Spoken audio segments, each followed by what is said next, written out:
and welcome to everyone listening today. On this exclusive webinar, we are discussing various endometriosis-based questions after a presentation from Mr. Burrell regarding women with endometriosis and what are the answers that they're looking for.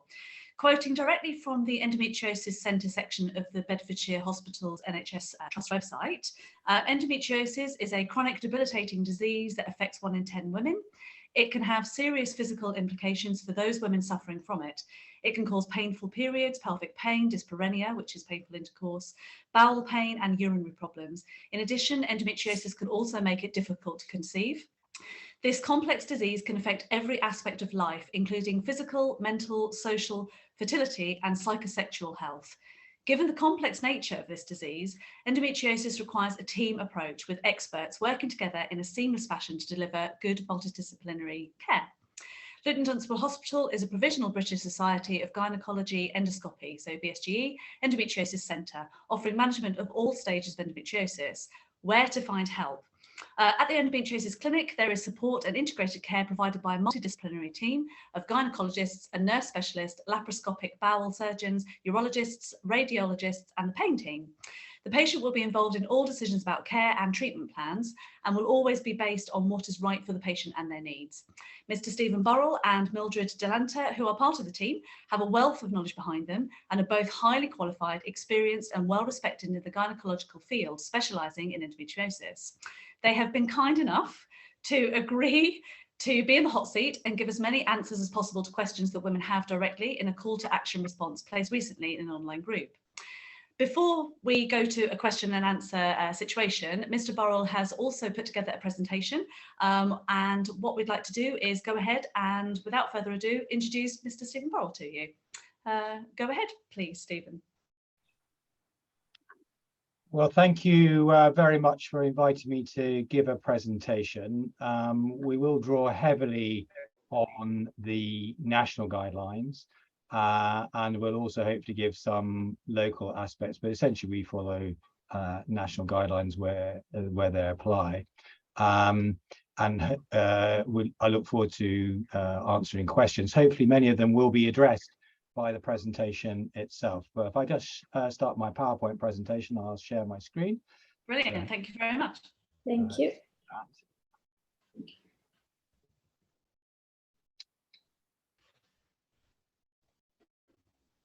And if you can confirm that is being shared appropriately, good. So basically, I didn't know what title to give it, but I thought endometriosis, what is it you want to know? Obviously, we run an endometriosis centre and have done since 2015, and we have a invested interest in making sure our patients get the most appropriate tailored treatment to their own symptoms and condition.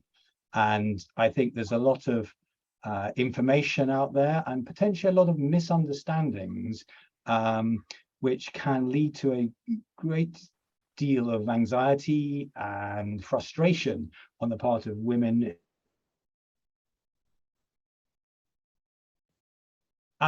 or who come into contact with both medical profession, both at the primary care and secondary care, who aren't necessarily so highly specialized in endometriosis, who may give a range of advice, some of which is perhaps not always tailored to the individual. I think the ability to explain things is probably the main skill I have. Whilst I'm very skilled at surgery, I think the explanation and enabling understanding of what we're actually dealing with is probably the main thing I'd like to highlight at our centre. So let's just see, we should be able to advance the slides with a bit of luck. It's supposed to be a slideshow and they're supposed to go forward. Oh, there we go. I'll probably jump forward too many now. So I thought I'd start with the all-party parliamentary group, which reported on endometriosis in 2020. I think it was a major sort of step forward in terms of widening the knowledge about endometriosis. Their report was entitled Endometriosis in the UK, Time for Change. And they did a survey of 10,000 women with confirmed endometriosis in the UK. And what they highlighted was that there was an average time to diagnosis of about 8 years. Roughly 60% had visited their GP 10 or more times, and over 50% were visiting accident and emergency. And many of them were seen in hospital on many occasions, both, I suppose, in accident emergency, but also in gynecology or other specialty clinics, with up to 85% presenting with some bowel-related symptoms. So they may be seen in gastroenterology clinics or in colorectal clinics. And certainly we get referrals from all these specialties in relation to our service. There seemed to be an underwhelming positive approach to the treatments or access to treatments that were provided. About 26% found their GP helpful, very helpful, which strikes me as very low. I don't have any comparative figures for other long-term conditions to compare that with, so maybe satisfaction is rather low, but I still think that is particularly low. 43% found their gynecologist helpful or very helpful. And again, I would have hoped that women with endometriosis seeing a gynecologist would be finding that extremely helpful to have their condition recognized and then appropriately counseled about the management. 20% were seen in endometriosis centres. I don't know whether that's a good or a bad figure. It would depend on the nature of the centre. At our centre, our endometriosis service is firmly fixed on those with deep infiltrating endometriosis requiring bowel surgery or contemplating bowel surgery. So other patients will be seen by the wider gynecology team, but we offer that lead, and we have a discussion forum where cases can be discussed if there's any doubt about the management. Certainly there seems to be a lack of, from the patient's perspective, of fertility support and treatment, and certainly fertility services or fertility desire of fertility is a major aspect in terms of our management protocols. And 72% said they weren't given any written information. I think that's appalling. I really think that everyone who presents should get some information. We have 2 leaflets, one we call, which is the basic explanation of endometriosis, and then we have what we call the scary leaflet, really, which talks about deep infiltrating endometriosis and the potential major surgery that we might undertake to try and treat that.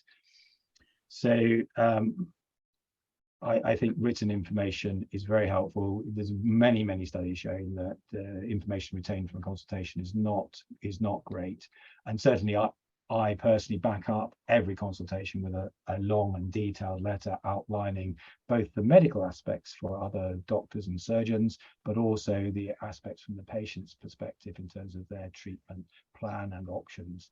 So hopefully they can choose the best course for them. In terms of the impact of endometriosis, there was a 75% negative impact on well-being. I think that's probably going to be well recognized by those who are suffering with endometriosis. 90% wanted psychological support. I mean, it affects your whole life. It starts with the symptoms of endometriosis, but it permeates through your whole well-being. So it can be very, very pernicious in terms of its effect on your complete well-being, both emotionally, sexually, and socially as well. 90% felt isolated, and 80% said it had a negative impact on their mental health. They were having time off school. I guess that's relating to a younger cohort, but also time off work. And 40% were concerned about losing their job. And I certainly have seen patients who've either left their job sort of voluntarily. I mean, I don't think they wanted to leave their job, but they were kind of obliged to do so because they couldn't really handle the job expectations because of their condition. And over a third have got a reduced income. So what support is out there? We've already heard a little bit from Endometriosis UK, and that is the main patient organisation providing support. And locally here we have the Hearts and Beds local support group, which essentially this presentation is for. There's a website and information on that, and there's also I believe a Facebook and Instagram account. I'm not part of that. And we have an endometriosis nurse, and there should be one at every endometriosis centre who can offer support through women going through their treatment pathway. In addition to that, there's very good information on the web generally. I mean, I'm a fan of patients looking at Google. I think you have to have an educated look, because you can be led up a garden path sometimes. You kind of got to know roughly what it is you're expecting to find, so you don't get something completely off the wall. But otherwise, I think information is generally good. And if you have doubts about it, then come and discuss it. I had a lady coming to discuss the treatment with leeches for endometriosis. She had read an article that said that leeches was the treatment for endometriosis, and this was what she wanted to cure. I'm not aware of any information that supports that, but it's important that you bring these things to consultation and we're able to discuss and evaluate them. And the other thing that there is a lot of information on is the NICE website. There's patient information as well as that for professionals in the health services. So I'm going to talk a little bit about the NICE guideline. It's quite old now, actually, six years ago nearly, since it was published, National Guideline 73, and that was endometriosis diagnosis and management. And that guideline really was born a little bit or spurred on by previous international guidelines from the European Society of Reproductive Endocrinology, or Fertility Society, if you want to call it for short, bit of a mouthful otherwise. And they published their guideline in 2015. And this guideline, whilst not so targeted or specific, covers almost all the points that were made in that other internationally agreed European guideline. The main start or thrust of the guideline was about organisation of care, and it was the establishment of clinical networks which included endometriosis centres with a clear kind of plan of referral, and ultimately moving women down a pathway for diagnosis and management aimed towards gynecologists with expertise in the condition. And that may be general gynecologists in every hospital in the country, but also, or some of them, and also those in specialist endometriosis services as well. Obviously, the specialist services can't see every woman with suspected endometriosis. We would just be inundated and absolutely swamped. So we need some kind of hierarchical management to give women the appropriate care and advice on their management in a sort of stepwise fashion. There should also be access to specialist nurses and pain management services. You should have imaging services which are able to accurately perform and report imaging in relation to endometriosis, with backup of fertility services for those that need that aspect. In terms of the specialist endometriosis services, they should have advanced laparoscopic skills, so they've got particular surgical skills, so almost all their surgery is carried out laparoscopically, or keyhole, if you will. With the support not only of the specialist gynecologists who do the bulk of the work, but also with colorectal surgeons who, for those that require it, will perform a bowel resection, so actually cutting part of the bowel away. Most of the cases we aim to manage without doing that, but for some that is the correct management. And the more difficult ones where it's kind of like on the verge, those are the ones we will operate jointly with the colorectal surgeons to try and skim the endometriosis from the bowel, what we call a shave, and avoid a bowel surgery. And we also have urological colleagues for those which endometriosis can involve the tube that runs down from the kidney to the bladder and or the bladder itself, but particularly this tube, which is quite delicate, and that can get involved in the endometriosis, and it's a difficult structure to protect. And so our urological colleagues will come along and help us with that. And if it actually needs operating on that tube, they will perform that surgery. And the other thrust was that there should be information and support. So going back to that fact that I think everyone should have written information as well as the ability to discuss their condition and what it means to them. In terms of symptoms and signs, it can be variable, but the vast majority will have long-standing pelvic pain. And the word chronic is used. I'm kind of almost a bit disappointed that NICE put it in, because to many patients, chronic means bad. But actually, chronic comes from the Greek chronos, which means time. So it's something that persists over time rather than being particularly bad. So it doesn't have to be bad pain, it's just persistent pain. And it's not a marker of severity of the symptom or of the disease. Typically, we also have period-related pain and pain associated with intercourse because there is scarring and inflammation around the ligaments at the top of the vagina, possibly with the ovaries which are stuck down onto the top of the vagina. And I think to some it's a bit of a conundrum about why does it hurt? But if I make the analogy, if someone was to poke something very hard into a guy's testicles, then that is going to hurt him quite a lot. And why should ovaries be any less sensitive? They're sitting at the top of the vagina and they can't move out of the way. Normally they move out of the way during intercourse, or they'd be to the sides anyway. So if they get banged during sex, then they're going to hurt both at the time and there's going to be an ache going on afterwards. There may also be cyclical bowel symptoms, in particular painful bowel movements. And this would be associated with inflammation around the bowel or endometriosis on the bowel wall. And it can be to such a degree that the bowel actually narrows and is restricted, and it can even completely block the bowel in rare cases. So it is a significant symptom in that regard and makes us suspicious for bowel involvement. But bowel symptoms on their own are very, very common. They are incredibly common, particularly in women, and they're often cyclical because the hormonal cycle of the hormonal menstrual cycle, the hormone progesterone, the latter phase, slows the bowel and makes it more sluggish. And so symptoms of irritable bowel syndrome with slow movement of the bowel, tendency to constipation, possibly with some diarrhea on top, and bloating are very much more common in women than men. It's about a 9-to-1 ratio in terms of women to men, and it's due to the hormonal cycle. So it isn't of itself those symptoms that particularly make me think of endometriosis. Also, cyclical symptoms in relation to the urination, particularly blood in the urine, would make me worry about bladder involvement, possibly full thickness, so all the way through the wall of the bladder rather than just on the outside.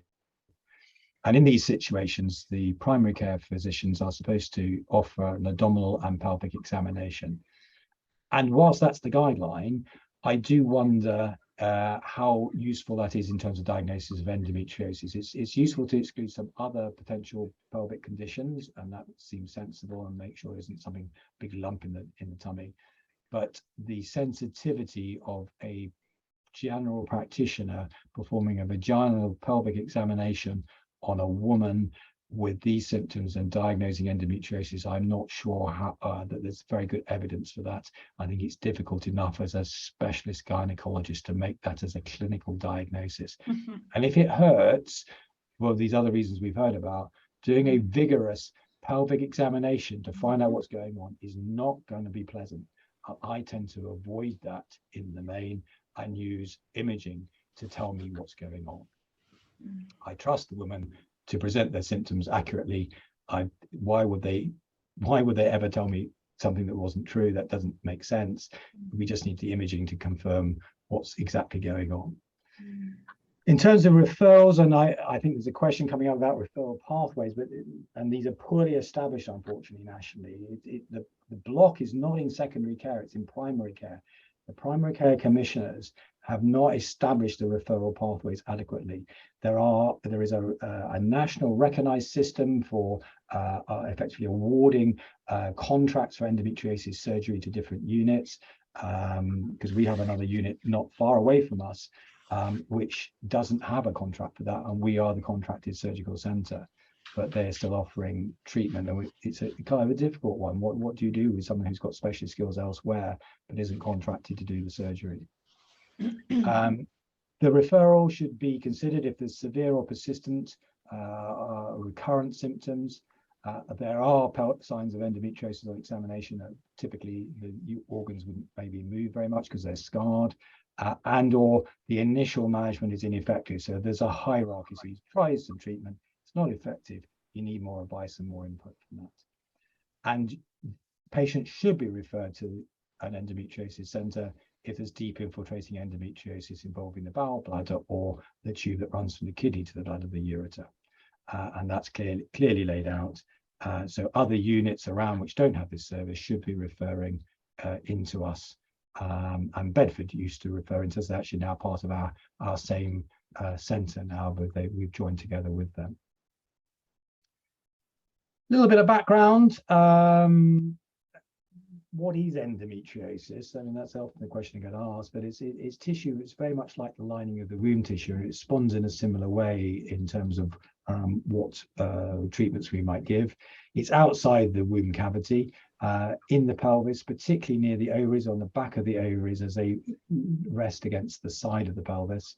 It can also appear on the bowel or at the top of the vagina, where the bowel is in very close proximity to the womb. But it can also occur in other places. It can occur in scars, cesarean section scars, or keyhole scars from previous keyhole surgery. It may appear in unusual sites, such as in the chest, where it probably has spread via the bloodstream to get there. Its incidence varies widely in different studies, from 1 to 20%, and at laparoscopic sterilization in women who essentially have no symptoms of endometriosis, evidence of it is seen up to 4%. So there may just be a background rate that isn't really causing any problem to the women themselves. It can be completely without symptoms. If you do have symptoms, then about a quarter have evidence of it at laparoscopy, and about a third have advanced disease. I do wonder, these studies are somewhat old, and people somewhat accuse me of having spots in front of my eyes, because whenever I do a laparoscopy, I normally find endometriosis in the patients I'm looking at. It may be good for the population, but also I think it depends how carefully you look, and we may go into some of the more subtle forms of endometriosis. And if you're having day case surgery by a gynecology registrar in a district general hospital, you're in and out. The operation takes about 10 minutes to look around. I'm not sure they're really clearly excluding the diagnosis, and I will rescope patients to be sure that we have or have not got endometriosis in those cases. As part of my wider endometriosis practice, they would have excluded severe disease. That's quite easy, but the subtle superficial findings may go undetected, in particular those who are already on hormonal management. One of the concerns is, will the disease progress if it's untreated? And to a certain extent it can. In about 1/3 it doesn't progress at all. 1/3 it'll probably regress, and about a third it'll actually progress and become more serious. It's still debated about whether there is a different endometriosis condition that causes the deep infiltrating endometriosis compared with just the superficial, and why some women get deep and others not. And we don't really understand that entirely as to why that is. It may be sort of like defense factors or genetic susceptibility. There's a whole host of interplay between different factors that are there.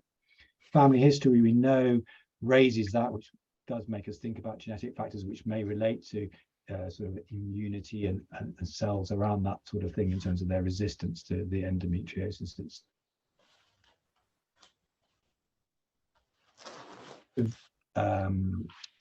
Theories about why one gets endometriosis, from back bleeding via the tubes during a period, which is incredibly common. In fact, almost pretty much every woman does that. Altered immune function, I've already mentioned. The fact that there may be more than one disease. There may be some transformation of the cells. Some of these cells are left behind when you're formed as an embryo, and certainly there's good evidence to say that some of these cells are present in almost everyone, and that's therefore potentially there's the possibility that anyone might get endometriosis, but obviously not everyone does. So why do some get and some not? And probably that, larger deposits of those cells are evident in embryos, and probably you're predestined to have it from that point forward, and it becomes evident when you start having your periods as they start in your early teenage. Just a note about pelvic pain, because that's obviously the presentation. So it doesn't mean you've got endometriosis just because you have pelvic pain. And it's a big workload for gynecology departments. About 25% of women who are referred have pelvic pain. It's generally very poorly localized. It tends to be sort of left or right over the ovary, as it's described by the ladies, but it's not specifically from the ovary itself. It's difficult. You wouldn't know that. You can't determine that by the sensation that you get. It's like your bowel. It's the pain pathway for that is very poor in terms of locating it.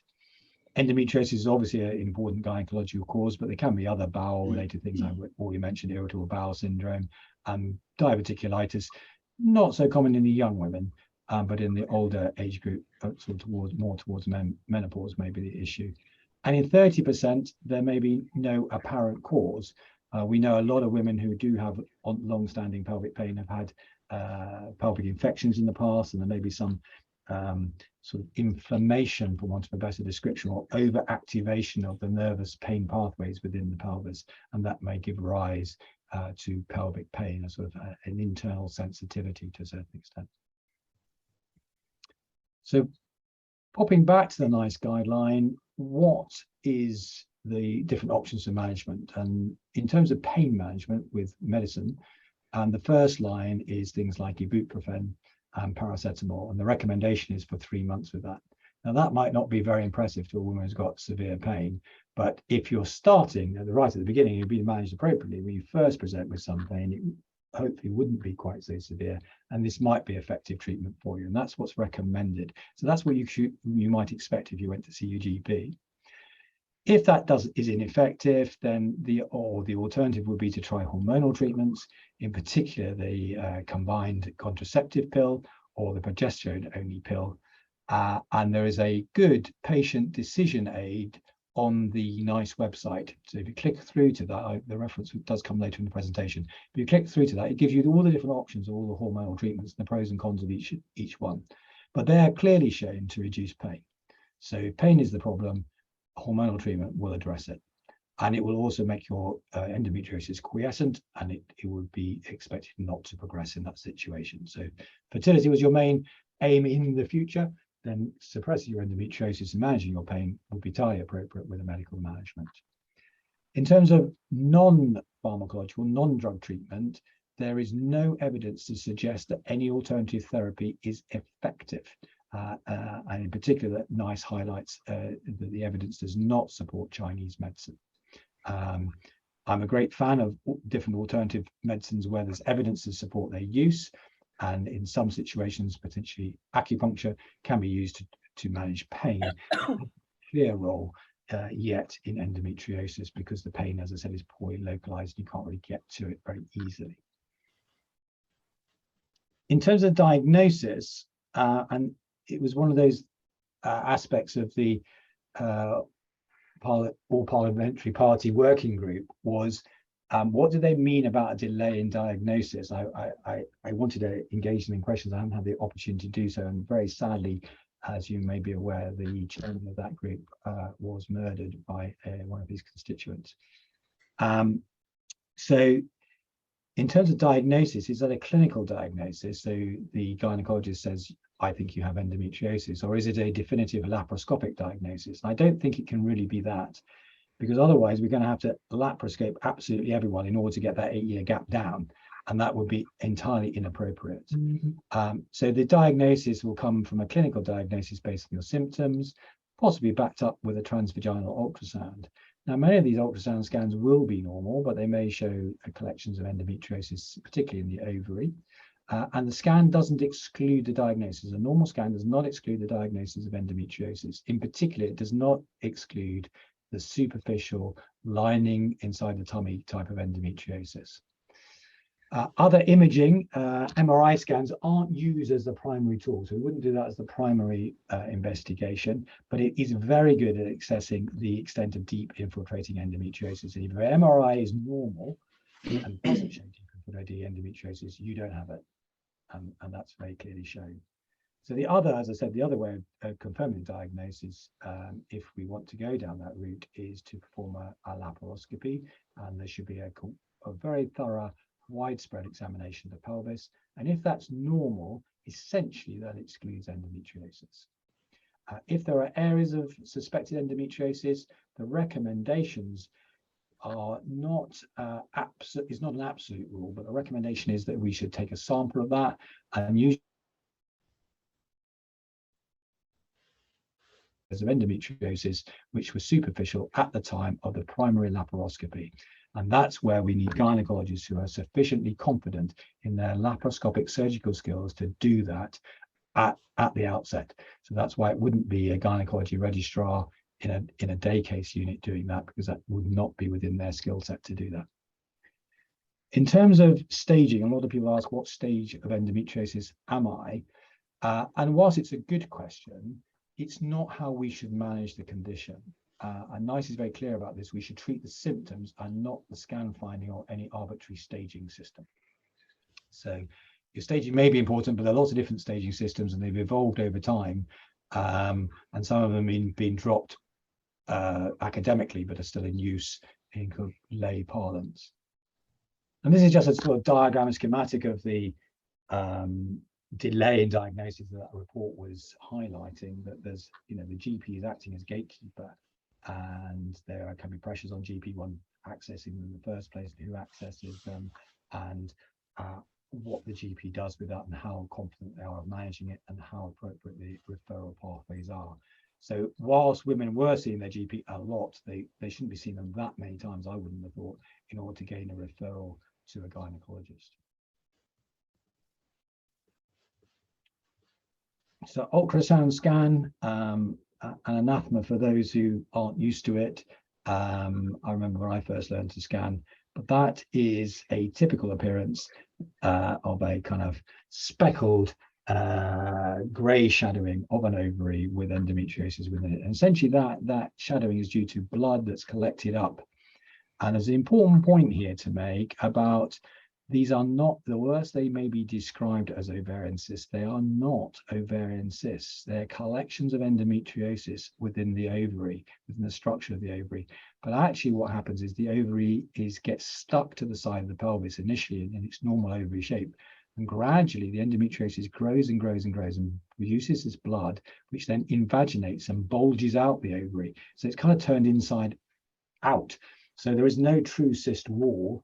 And the area when you strip out what's called an endometrioma wall is actually one side of the ovary, which is why it can be very damaging to the ovary. And those women who are having fertility treatment or want fertility in the future, we have to be rather circumspect about how we manage that, because we're stripping out half your ovary.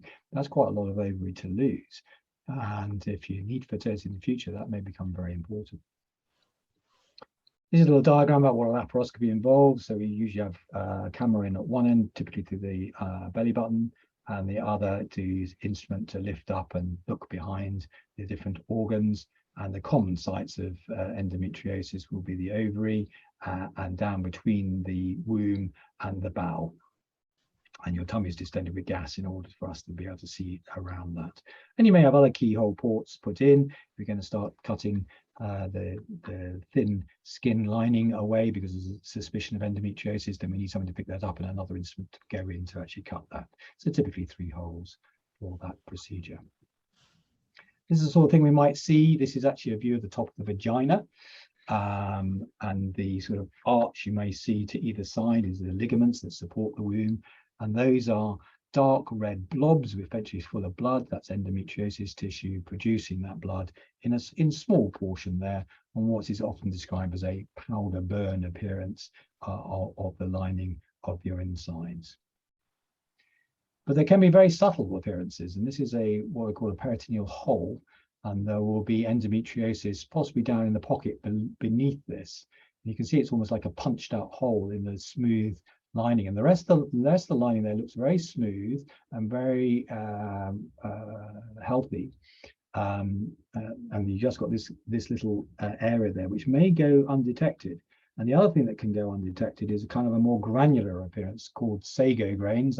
It's akin to spilling salt or sugar onto a soft surface. It just gives you that granular appearance. Whereas here we can see the lining looks fairly smooth. You end up with reflections because we were putting the laparoscopic light in. It looks like a starry sky with lots of little light reflections coming back, which will also indicate an uneven and rough peritoneum.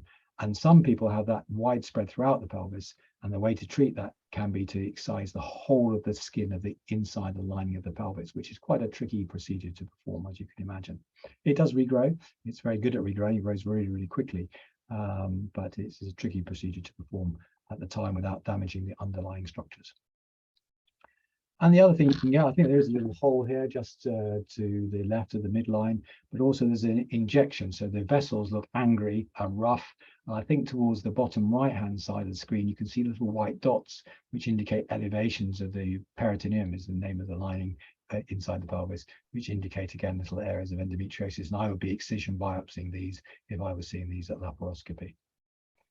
I've mentioned the endometriosis sites. It can also be in front of the womb, between the womb and the bladder. You can see all the organs are pretty close together. You can imagine why they get a little inflammation and then get stuck together. They form a little pocket, if you like, and that pocket then builds up, and the pressure comes on that and presses against the other organs, causing pain, and which will persist for quite some time, even if your endometriosis is suppressed and treated adequately with hormonal treatment. In terms of classification, I said we shouldn't treat it, but we do use it to help guide our surgery. There are general descriptions which all gynecologists should be using as a visual impression, and they should be dividing into superficial or deep. There is an American Fertility Society grading. It used to be stages 1 to 4. That's been abandoned. It's now mild, moderate, or severe. But the main aim of that classification was to predict fertility outcome, not disease, and not disease progression or not severity. A better system which we use at Luton is called the Enzian system, and it's a very specific grading system, and it relates to different areas which may be involved, including the recto-vaginal space. That's the space between the bowel, the rectum, and the vagina, and that's the space that gets occluded and full of that. That's growing close to the bowel, and then it may actually involve the bowel itself, with the C classification on the rectum. The B bit is the ligaments that support. You saw that arch I showed you earlier. They can be actually infiltrated by the endometriosis, and it also extends onto the side wall, which is very close to that tube I mentioned that runs down from the kidney to the bladder. And there's another classification for other areas, in particular one that's very common, which is called adenomyosis, where you have gland tissue in the muscle of the womb, which is the commonest cause of very heavy periods, and that is can be treated hormonally, but surgically would be treated with a hysterectomy. So in terms of knowing what the Enzian classification is, we need an MRI scan, and that shows all these structures, and we have a specialist radiologist to read our MRI scans. And we know that the MRI needs to be performed in a certain way, and then it needs to be adequately interpreted. And we do have other scans from other units which aren't adequate enough for our interpretation. We may need to repeat them to ensure that we have an adequate view to determine what kind of surgery we might consider. And this is the Enzian classification, just in terms of a schematic diagram. It graded 1, 2, or 3 for each area. And for those with deep infiltrating endometriosis, the one that matters most to us is the C classification, which is the involvement of the bowel and how far through the bowel wall, and therefore whether you might need a bowel surgery. And C3 is the worst kind of disease in that regard. And you can see here, this is something that is now no longer superficial. It's invading underneath the surface of the peritoneum. And I do worry about surgeries where they are what is called ablating, where they just burn endometriosis, because it's very difficult to know exactly how far down it goes.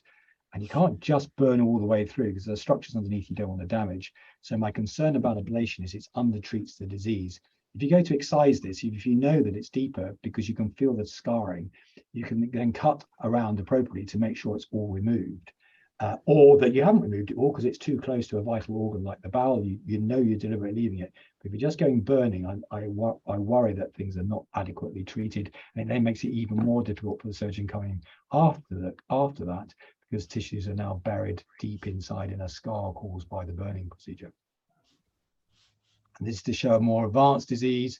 On the left-hand side, the whiter structure is an ovary distended by endometrioma, with a tube running over it. We then have the womb in the top middle, and below that there's a sort of strand of tissue, which is the bowel, the rectum, stuck right halfway up the womb. The other ovary on the right hand side is kind of hiding. You can just see a little white structure over to the right side. So this is severe endometriosis, deep infiltrating, involving the bowel, stuck to the womb, and this is the sort of surgery that I operate on a regular basis. So in terms of the surgical management, we need to know about your desire for fertility in relation to what we're going to do. that ultimately really determines where we're going to go with a surgical approach or not. Laparoscopic surgery, I already mentioned seeing and treating the disease at the same time, particularly if it's on the lining, not near significant structures underneath. If it is deep and we are going to operate, then the NICE guidance recommend 3 months of what's called GnRH agonists. And I think there's some questions about Zoladex, which is one of those medicines and typically given by injection.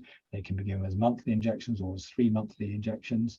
And these render you into a temporary menopause, which switches your ovaries off and effectively makes the endometriosis go to sleep. Doesn't immediately reduce pain, but it does reduce pain over time. Your periods will stop, and the inflammation associated with your endometriosis will regress. And often women prior to their surgery have got very few symptoms by the time they actually come to operate on them because they've had this treatment.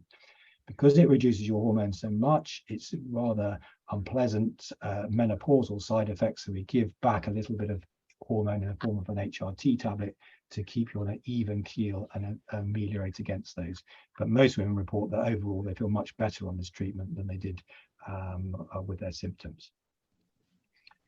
In terms of the sort of surgery I'm performing, typically we're doing the end stage surgery, because if your fertility is finished, then and you've had your children, or sadly possibly resigned to the fact that you are not going to get children, then we will typically perform a hysterectomy, removal of both ovaries, and resection of all visible endometriosis at the time.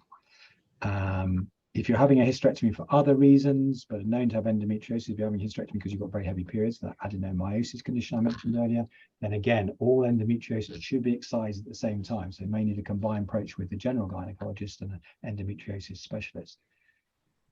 The importance of removing ovaries, which is, I appreciate the emotional aspects of that in terms of it providing the hormones and the kind of the sensation or feeling about femininity, which is hugely important. But the advantage of removing the ovaries is it stops the ovarian stimulation of the endometriosis. If you leave the endometriosis is not removed by just doing the hysterectomy. Even if you remove the other deposits, you're never going to get rid of all of it. I kind of make an analogy like spraying paint on your carpet. You can scrub away and remove it, and the carpet may look fine, but if you look deep between the fibers, you will still see the paint particles. And that's the nature of endometriosis, because it's some of it will be microscopic. I won't be able to see it at surgery. And if you're leaving that behind and then the ovaries are still functioning in a normal cyclical manner, that endometriosis will be active. And there is a substantial chance of recurrence. Typically, you get an improvement for 18 months, maybe 2 years, and then you'll be back with quite severe symptoms if you've still got cyclical hormonal activity. So that's why we would normally remove the ovaries if you're having definitive surgery. If we've done that, then there obviously will be a need for HRT. And the HRT in this situation has to be tailored to the individual patient. Because you will have endometriosis tissue, if we just give you the standard female hormone estrogen, your endometriosis will become active or be activated, and you have a significant chance of having further symptoms. So we need to give something with a progesterone that kind of gives a balance to the hormone replacement. And we usually give this with a tablet called Tibolone to give that balance in one single tablet. And that'll keep the endometriosis in a quiescent state, and you should therefore remain symptom-free after your surgery. If fertility is a priority, then we use a multidisciplinary approach. We involve our fertility colleagues, and actually we like them to be involved potentially in the surgery and do the surgery for you. You can excise superficial endometriosis because it actually improves natural pregnancy rates. If you have a collection of endometriosis in your ovary, we need to think carefully about whether we will damage the ovary by taking it out. If you're going for an IVF treatment, then we just tend to drain the ovary. If we do that, it will recur. We haven't removed the source around the ovary. But if we do a cystectomy that's cutting out the wall of this endometriosis, it will damage the ovary and reduce the egg reserve. So we have to be a bit careful about that. And also if we do more major surgeries, particularly if it's around the bowel, the rectum, that's very inflammatory and will probably damage tubes and involve them in scarring. So you're going to reduce natural fertility. It may be that natural fertility isn't really likely on the cards anyway in that situation, but it's something to bear in mind. And we also have to think about the realism of achieving pregnancy with other fertility factors such as age or weight. And this is just a picture. This is about a 12 centimeter endometrioma. And if you think a normal ovary is about 4 centimeters across, and it's a solid organ, you can see how the lining or the outside the ovary has been stretched by this huge blood cyst. And you may have heard them called chocolate cysts. This one isn't quite as dark as some, but it literally comes out like your very dark chocolate that you would get in molten to make your profiteroles or what other uses you have for it. When we open it up at surgery, that's the sort of appearance we typically see. And you can see that the ovary has been stretched over this huge area. And we're going to cut out, effectively, there are 2 layers in the ovarian tissue around here, and we've got to try and cut one of them off from the other. You can see how difficult that will be without tearing it and damaging it substantially. So we have to be very careful when we're contemplating what's the correct form of surgery to do. I've already mentioned a little bit about endometriosis. I think one of the issues about that is it being adequately excised at the first operative intervention. It's not something I particularly get involved in. I tend to refer it to the surgical team, which are general surgeons who operate on things like hernias, because you need to do a wide excision.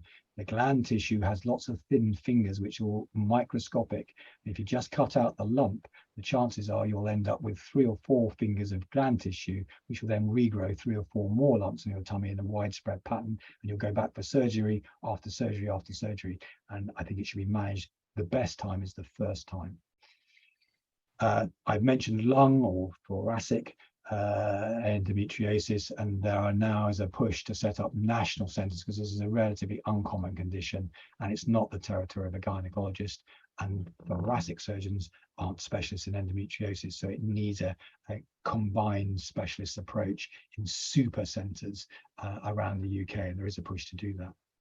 And pain management, I haven't touched a lot on that, but we liaise with our pain management team in terms of the strategies for managing those women who sadly have long-standing significant pain symptoms, which are attributed to the aftermath of the endometriosis, particularly if they've had radical surgery with the excision of everything we can possibly get out, and then they still have pain or have recurrent pain, perhaps because they weren't or couldn't accept hormonal treatment afterwards to keep things suppressed, and they've waited to the point where they got pain again, and then it makes it very much more difficult to manage that situation. It's better to kind of do it right the first time, which is kind of my sort of way I like to work. I want to get it right. I want to do the right thing the first time round and get the good result, not kind of sort of compromise that and then end up in a difficult situation where you can't really resolve it. I said I put some references up there on there, the NICE guideline, and the All Parliamentary Party Working Group. But as I said, there's additional resources from NICE, also Endo UK. I haven't put that up there. These are specific things. The algorithm for diagnosing and managing endometriosis is maybe useful for you as a patient if you're having problems with your GP and they're not following what you think is the correct pathway. That'll give you an idea of what it is. A nice little flow diagram sort of to do, and then also patient decision age for hormonal treatment. So just to recap a bit, I've talked about the All Parliamentary Party Working Group and the impact of endometriosis in the UK and some deficiencies or areas for improvement in our service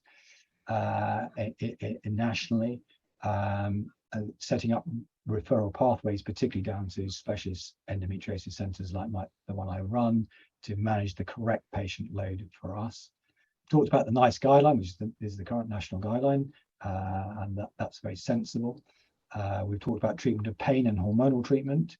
And we talked about surgical interventions, in particular laparoscopy as a diagnostic and assessment procedure, but also to remove superficial endometriosis, and then the more detailed excisions with possible big surgery in relation to excising endometriosis, with a caveat around fertility and what you want to do there, and the management of deep infiltrating endometriosis, which is what I specialize in both surgically and medically.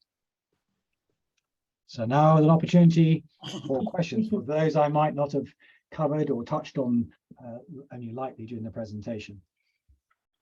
Yeah, thank you ever so much for that. So we do have some questions that have come in from our ladies in the support group. So that will now take up the next part of the webinar. We'll see how many we get through. So to start off with, the first one is, which you sort of touched on a little bit anyway, but women are finding it difficult to get referred to an endometriosis specialist. What is the best route for them to do this?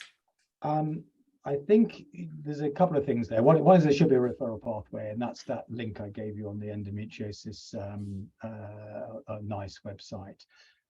So there's a pathway referral, and it says when it's appropriate to refer in, but the initial referral is likely to be to a general gynecologist who is effectively a specialist. Every gynecologist knows about endometriosis and should know how to manage it. Whether they have the surgical skills may be slightly different, but they should liaise with their colleagues if it's suspected. They should be able to manage that aspect of the initial management. Going into an endometriosis centre, all centres will be set up differently. Currently, we don't have kind of a huge clinic capacity, so we are restricting ourselves to those with established deep infiltrating endometriosis. So the endometriosis specialist, as in terms of seeing me, you'd have to have pretty bad disease before you came to see me, because to use my skills surgically, you're going to be contemplating surgery.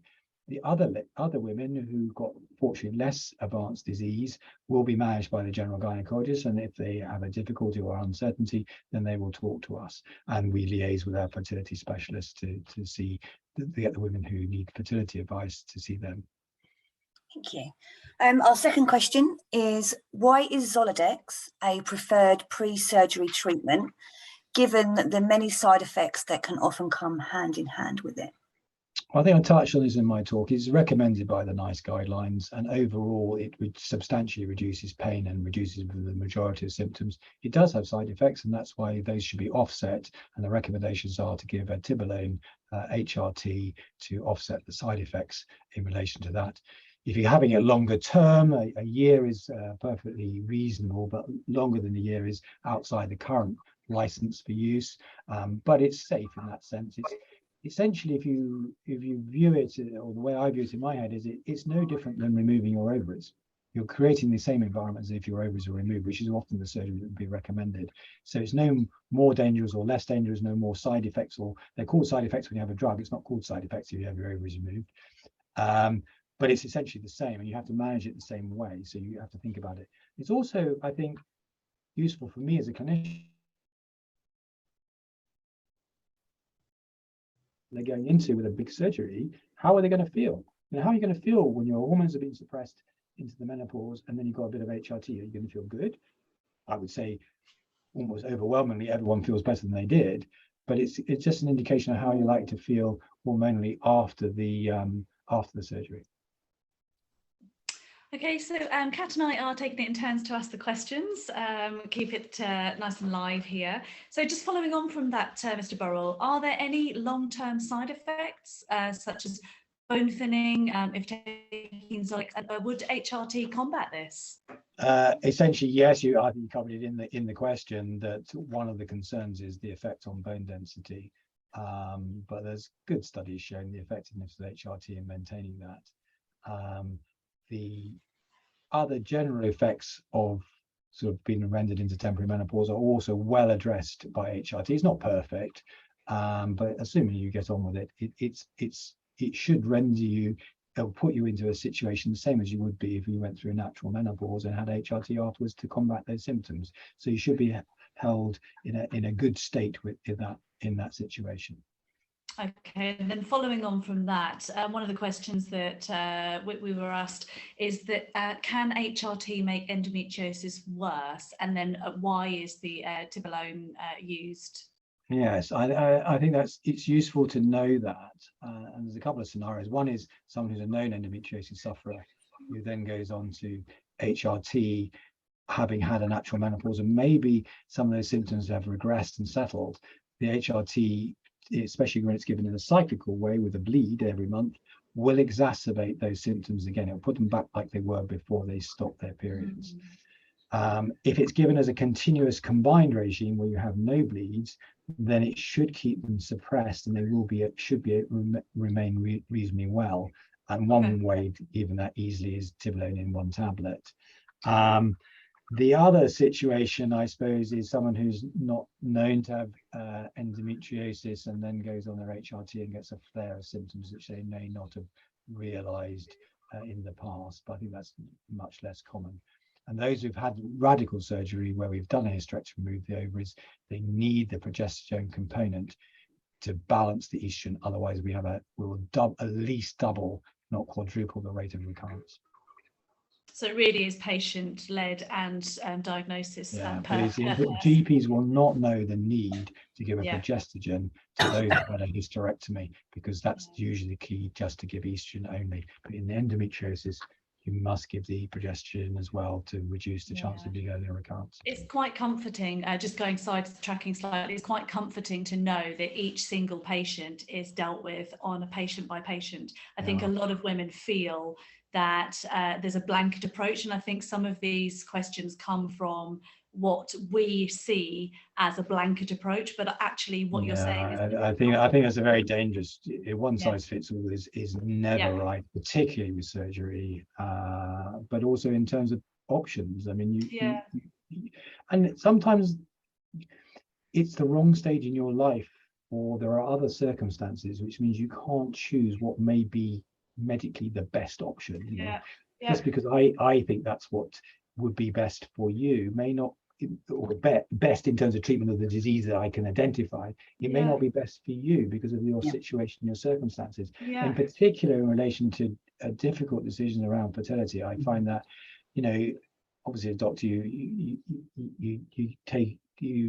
maintain an emotional distance, but that's what really kind of gets me. I really feel for those ladies who have not achieved their fertility aims, and we are putting on the table a hysterectomy procedure. You think, my goodness, and their fertility options are narrowing. They haven't got many chances left, and it may never come to be to fruition. And you can feel that pain and that distress, and that's heartbreaking. Yeah, and it's good. It's not nice to hear you say that, but it is great to hear you say that, because I think sometimes doctors, we are hearing they're behind this glass wall, and actually you do feel things and you do see things, and you are treating people as people rather than just a statistic. I think you have to. I would hate to be that sort of robotic automaton that doesn't have any emotional interaction. I mean, it can be draining, don't get me wrong, you know, it can take a lot out of you, but I don't want to be completely unemotionally involved with my patients. It's a journey we walk together. Yeah, that's really good to hear. Sorry, Kat, over to you. So the next question is, what would you recommend for endometriosis sufferers for menopause and HRT? Are there any links with endometriosis and perimenopause? Let's deal with the links bit first. I mean, ovarian reserve is damaged by endometriosis surgery for operating on the ovary, so therefore you could end up in an earlier menopause than would otherwise naturally have been the case in some circumstances. But actually, eggs is normally a timeline, so the eggs don't kind of like, you don't run out of them. You have, you know, hundreds of thousands of them, and you don't need that many in your life cycle for the cycles that you have. So you have to do an awful lot of surgery on an ovary before it will kind of give up early. Usually there are enough eggs to last out. Although for fertility, that may be more of an issue because the numbers you're recruiting in the later phases may be reduced. Other than that, no, it doesn't directly cause menopause. Obviously, the treatments in terms of artificially creating that, we've already covered. And in terms of HRT, if you're a menopause sufferer, you go through the menopause, you're an endometriosis sufferer, you go through the menopause, then if you're fine, there's no need for HRT, depending on your preference. And in fact, if anything, I might be slightly reluctant to take it. It might be one of those reasons to put me off. I'm a great advocate of HRT, actually. I think it's had a terrible press inappropriately, which is always frustrating. But whatever your stance on that is, it cannot reactivate your endometriosis, even estrogen and progesterone together. It should, in theory, just keep it quiet, but it can reactivate it just enough to give you symptoms. So if you don't need the HRT and you're fine, maybe do without. If you do have it, do have estrogen and progesterone. That's a must. Just have estrogen on its own, because you've had a hysterectomy, then you are asking for trouble. Thank you. Is chest pain and breathlessness a symptom of endometriosis? Well, it can be. The technical term is catamenial endometriosis in relation to endometriosis in the lung or on the lining of the lung, the pleura, and that can give you quite severe, sharp pain on a monthly basis. It inflames the lining and it kind of catches on the inside of the chest. But it typically will have a very clear cyclical pattern to it. And it isn't easy to diagnose because it's missed on scans. I've had a couple of patients with it. We've done scans of the chest. We can't find it. We know it's there, it must be, but we can't find it. And they've now gone off to thoracic centres. One of them, the thoracic centre can't find it either. They know it must be there. So the question is, do we open the chest and try and find it literally with our eye? That's a big ask. It's not a small surgery. Wow. Wow, that's a big But one. it's usually managed best hormonally. We can get a hormonal control of the endometriosis, then we will manage that as well.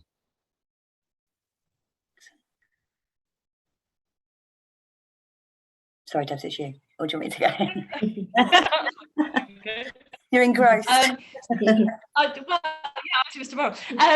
So one of the questions next really is why do women experience pain for long periods of time despite not bleeding that month? But I think you pretty much covered that within the presentation, and obviously to do with ovulation and stuff like that. So, I mean, honestly, I think we can kind of go over that one unless you want to add anything to that. Well, just to say that the scarring and inflammation, that's why people end up with long-term pain despite treatment. There's a scar there. And that scar has been very, very inflamed. So it will take a long time to settle down, even with the appropriate treatment. And you can only de-scar someone so much. Each time you cut something, there's going to be a scar left behind. It might not be as dense and as knotty and involving the nerves as much, because you may have managed to excise that bit, but there's still going to be a scar there. So you can imagine why that's still painful long term. It's like any long-term injury. I've got a bit of a funny knee, it aches every now and again. It's just one of those things, isn't it? I injured it skiing many years back. It's just a little bit more sensitive. Okay, fair enough. So we on to another question.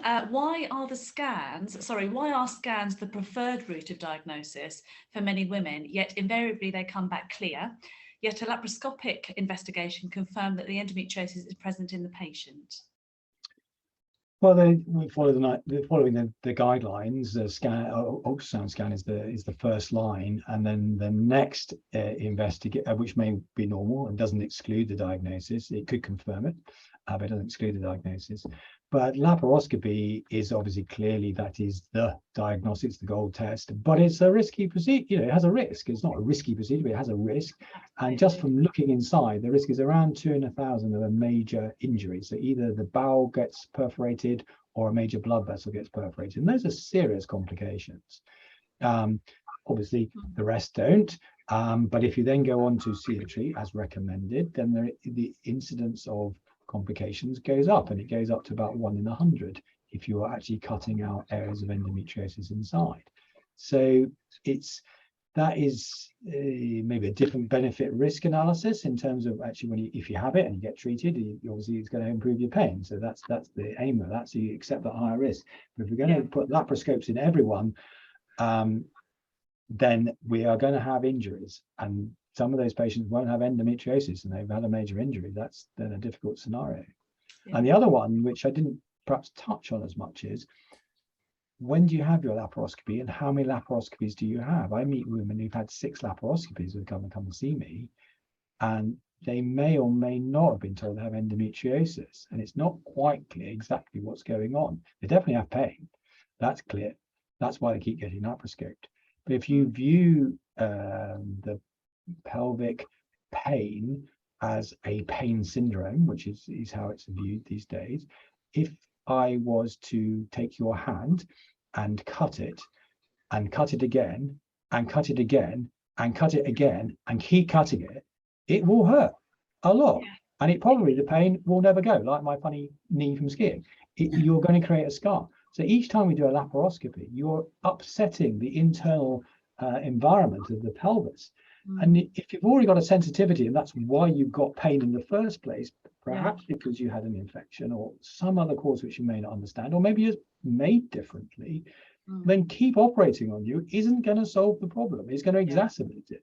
So if you've got a diagnosis of endometriosis and it gets adequately treated, that's fine. But keep laparoscoping is not necessarily good. So yeah, there's an extra one to your answer to your question. Okay, thank you. Okay, so the next question, are there any new ways of diagnosing endometriosis or any new treatments on the horizon? Well, I suppose somewhat pessimistically, the simple answer is no. I think we've covered it. I mean, super duper, some kind of like, you know, super scan where you could pick it up. We have different light sources that are supposed to show up the endometriosis at laparoscopy, but to be honest, they came in, they went out. New treatments, there are old treatments that kind of get rehashed, I think. We've in fact today in the clinic we had a lady who was asking specifically for danazol treatment, which is a treatment that I kind of avoid like the plague, mainly because it can have an effect on the voice and it can deepen the voice, which is an irreversible side effect. So I would be very unkeen to take it if I was a lady, but she was specifically asking for that, so she was counselled, and we agreed if that's what she wants to do. So yeah, but it's not a new treatment. It's a very, very old treatment, but I haven't used it in 25 years, probably. Wow, that is showing your experience. Maybe one other patient. Wow. Okay, so next one. What impact can keeping your ovaries have during a hysterectomy, particularly for adenomyosis sufferers? The effect of the ovaries in terms of endometriosis will keep the disease running. So the cyclical pattern will keep it active, if you like, or keep activating it. So you'll need ovarian suppression. So you need something to suppress your ovaries, and really surgically it'd be better to remove the ovaries rather than have to take drugs to suppress them. Yep. You're going to have to edit your video because I've got to answer the front door. Yeah.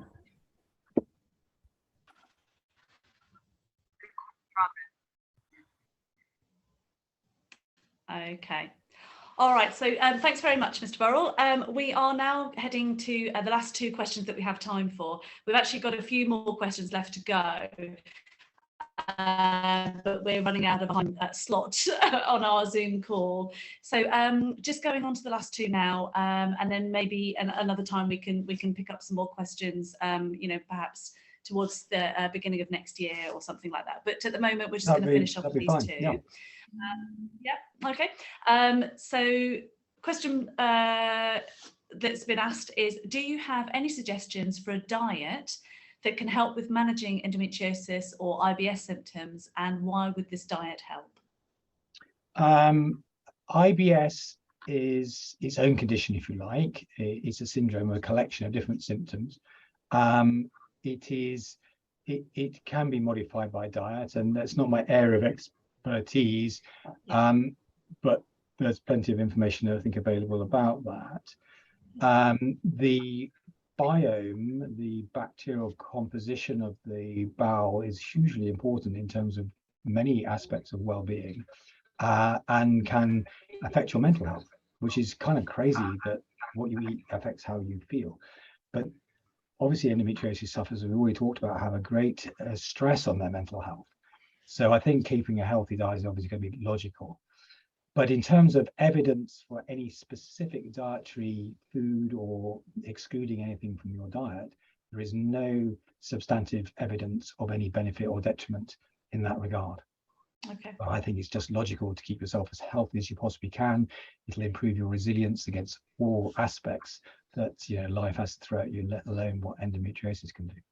Okay, that's a good answer. Thank you very much. I think it's a quite broad subject to go against. So I know there's nutritionists out there that would probably So that if you eat this, or if you eat that, or if you're allergic to it, yeah. So I think that's a really good answer. I throw down the last gauntlet. If it is so good, if these things are good, they should be easily to prove. It should be very straightforward. So always my challenge to someone is prove it works. And when we're doing that with our surgery, we are still not entirely convinced that major surgery for endometriosis is the right treatment. It certainly helps in the short term, but long term, it may not have the overall, it's certainly not a cure-all, that's for sure. Yeah, I tend to agree with you. In my profession, I do all sorts of things that help alleviate some of the symptoms, and it's a whole plan, I think, that goes with it. It's not just one thing. You know, it's a balance of everything, and it is just trying to get that person, that woman, in balance with all of it, and it can take a long time because we don't know what we're fighting sometimes. So yeah, I understand that. It's a good answer. So last question, and then we can close. So rectal shaving is being offered more now, and I know you put that in presentation to patients. Are we going to see this more across BSGE centres as a preemptive treatment for endometriosis? I'm not sure it'll be preemptive, but I think if you're trying to carry out definitive surgery, you want to ensure that you have removed all the surgically suitable areas of endometriosis you can get rid of. Yeah. And I think gynecologists who aren't trained to the appropriate standard have shied away from operating anywhere near the bowel. It's kind of a gynecological nightmare. We're not trained to deal with that. Obviously, you know, being an endometriosis surgeon, you are, and we've been trained by the bowel surgeons specifically to do that. So I'm quite happy snipping away very, very close to the bowel wall, which probably make the hair on the back of most gynecologists' neck stand on end. So we're happy doing that, and we can do most of it. So shave is usually easy. If it's really going deep into the bowel wall, then we'd do that with a colorectal surgeon. I'm not sure whether it's increasing in incidence or it's just that people have now been treated appropriately.